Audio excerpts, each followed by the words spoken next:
First reading, Genesis 37, 3-28.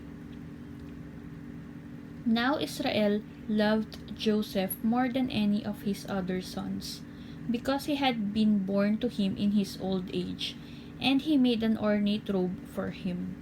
When his brothers saw that their father loved him more than any of them, they hated him and could not speak a kind word to him. Joseph had a dream, and when he told it to his brothers, they hated him all the more. He said to them, "Listen to this dream I had. We were binding sheaves of grain out in the field, when suddenly my sheaf rose and stood upright, while your sheaves gathered around mine and bowed down to it." The brothers said to him, "Do you intend to reign over us? Will you actually rule us?" And they hated him all the more because of his dream and what he had said. Then he had another dream, and he told it to his brothers. "Listen," he said, "I had another dream, and this time the sun and moon and 11 stars were bowing down to me." When he told his father as well as his brothers, his father rebuked him and said, "What is this dream you had? Will your mother and I and your brothers actually come and bow down to the ground before you?" His brothers were more jealous of him, but his father kept the matter in mind. Now his brothers had gone to graze their father's flock near Shechem, and Israel said to Joseph, "As you know, your brothers are grazing the flocks near Shechem. Come, I am going to send you to them." "Very well," he said. So he said to him, "Go and see if all is well with your brothers and with the flocks, and bring word back to me." Then he sent him off from the valley of Hebron. When Joseph arrived at Shechem, a man found him wandering around in the fields and asked him, "What are you looking for?" He replied, "I'm looking for my brothers. Can you tell me where they are grazing their flocks?" "They have moved on from here," the man answered. "I heard them say, 'Let's go to Dothan.'" So Joseph went after his brothers and found them near Dothan. But they saw him in the distance, and before he reached them, they plotted to kill him. "Here comes that dreamer," they said to each other. "Come now, let's kill him and throw him into one of these cisterns, and say that a ferocious animal devoured him.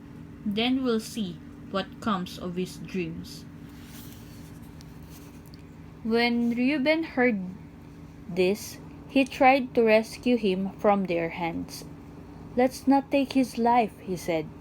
"Don't shed any blood. Throw him into this cistern here in the wilderness, but don't lay a hand on him." Reuben said this to rescue him from them and take him back to his father. So when Joseph came to his brothers, they stripped him of his robe, the ornate robe he was wearing, and they took him and threw him into the cistern. The cistern was empty. There was no water in it. As they sat down to eat their meal, they looked up and saw a caravan of Ishmaelites coming from Gilead.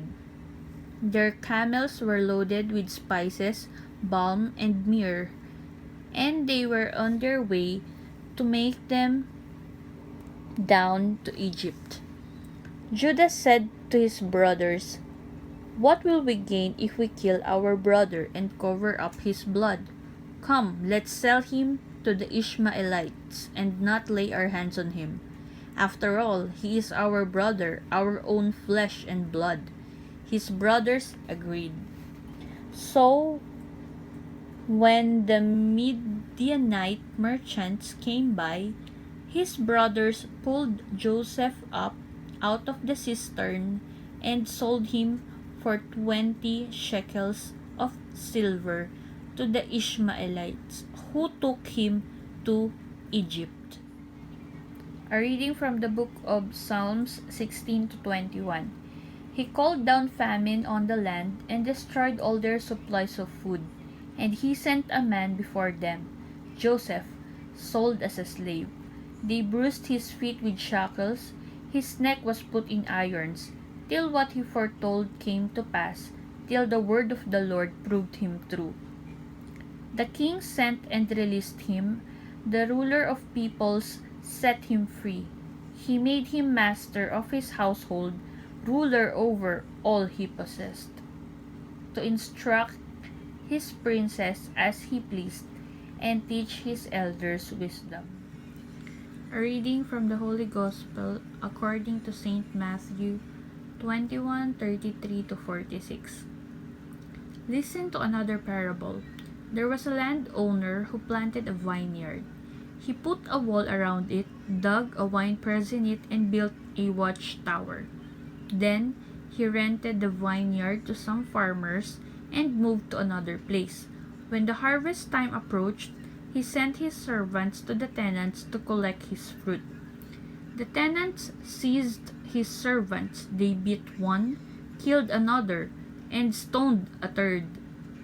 Then he sent other servants to them, more than the first time, and the tenants treated them the same way. Last of all, he sent his son to them. "They will respect my son," he said. But when the tenants saw the son, they said to each other, "This is the heir. Come, let's kill him and take his inheritance." So they took him and threw him out of the vineyard and killed him. Therefore, when the owner of the vineyard comes, what will he do to these tenants? "He will bring them, those wretches, to a wretched end," they replied. "And he will rent the vineyard to other tenants who will give him his share of the crop at harvest time." Jesus said to them, "Have you never read the scriptures? The stone the builders rejected has become the cornerstone. The Lord has done this, and it is marvelous in our eyes. Therefore, I tell you that the kingdom of God will be taken away from you and given to a people who will produce its fruits. Anyone who falls on this stone will be broken into pieces. Anyone on whom it falls will be crushed." When the chief priests and the Pharisees heard Jesus' parables, they knew he was talking about them.